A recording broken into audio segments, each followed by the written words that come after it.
Good morning, ladies and gentlemen. Welcome to the Emporia Country Club. Final round action of the 2019 Dynamic Disc Glass Blown Open presented by Latitude 64. Teeing off first from Pipestone, Minnesota. Sponsored by Prodigy, Katrina Allen.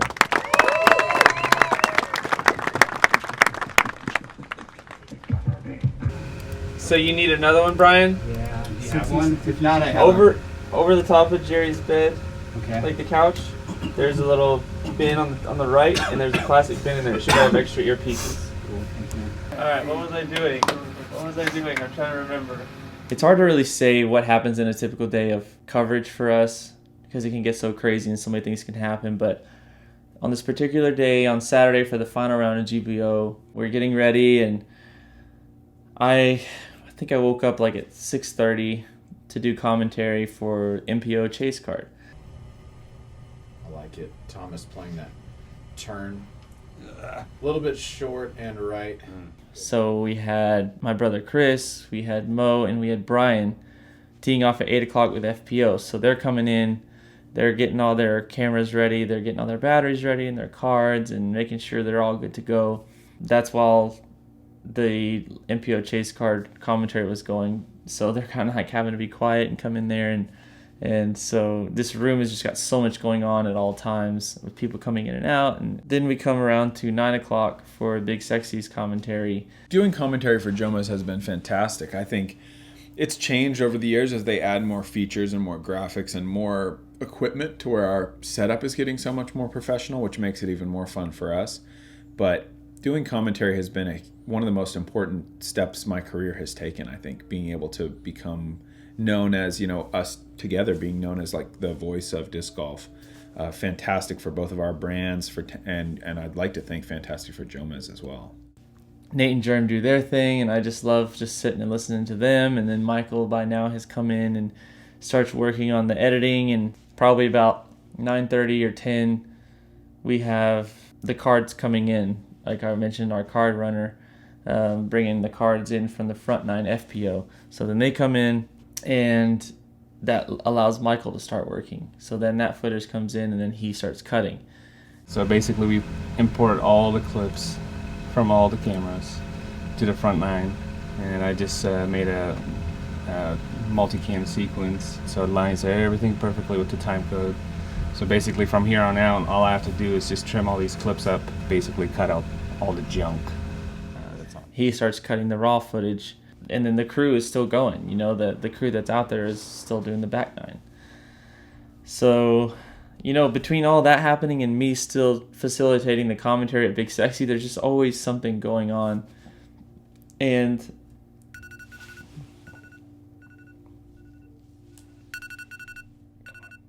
all right, let me stop there and get them done. Okay. You just remember where I stopped. I remember I stopped at like back nine. I guess when you were doing catch cam, angles and positioning is the biggest part.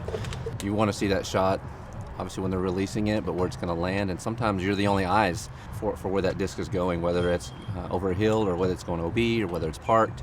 But catch cam now, 2 cams, 3 cams now, it's necessary. To come to 2019 and every year prior just have done the MPO lead card, but for them to say like, hey, so we're looking for more than just lead card, like how much can JomezPro provide?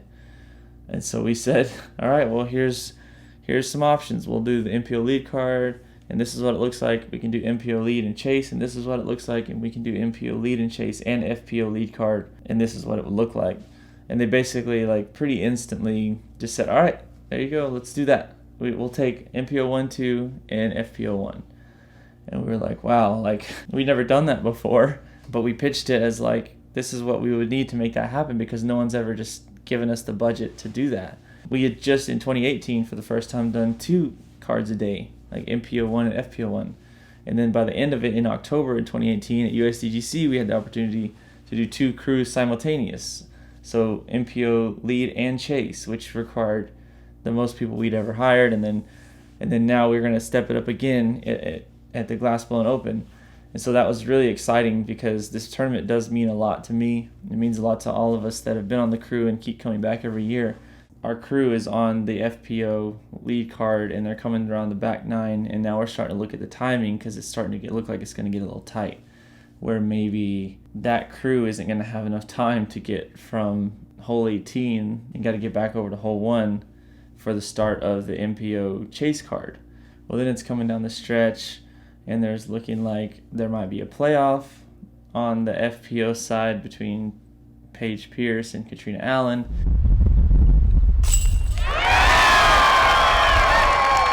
It ended up not being a playoff. Katrina hit her putt, and that crew was like, okay, here we go. We had already ordered them lunch, like a hot dog and some chips, just something quick. So they are coming off the thing. They got to drop off their cards again to Michael so he can keep editing. And they have like 15 minutes to like scarf down a hot dog and some chips and get a drink and just kind of rest because they've already been out there for almost 4 hours. We're good. Sweet. They're gonna eat real quick. The guys went straight from hole 18 FPO to chase card MPO hole 1 with a short break, and they teed off, no problem. We got the battery swapped out, got them new cards, and then we were getting ready to tee off for the same MPO lead card, myself and Jerry and Jordan. Thank you. Good luck, man. Whatever you want, man. What are you gonna come up with? Same thing? 3, 2, 1.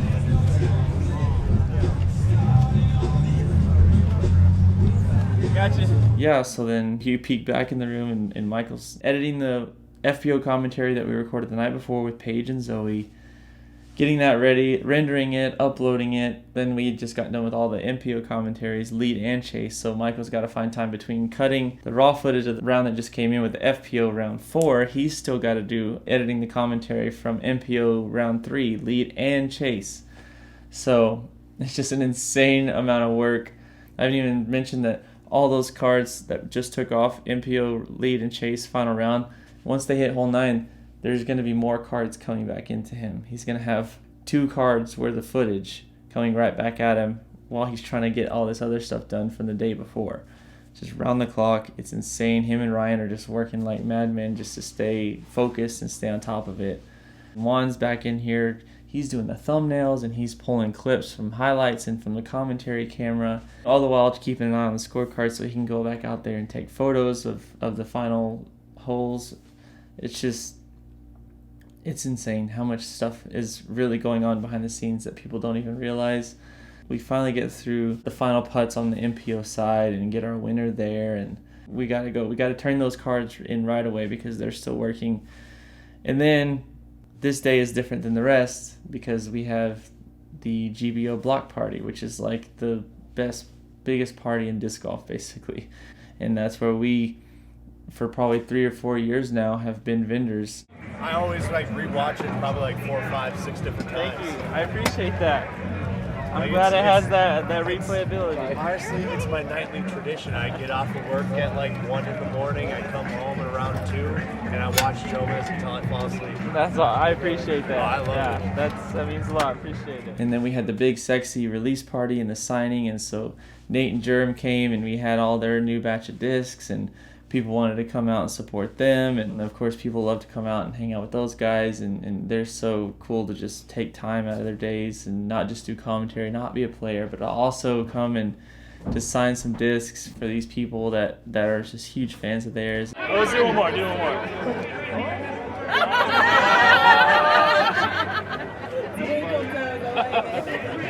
it. How tall are you? A little bit taller than you.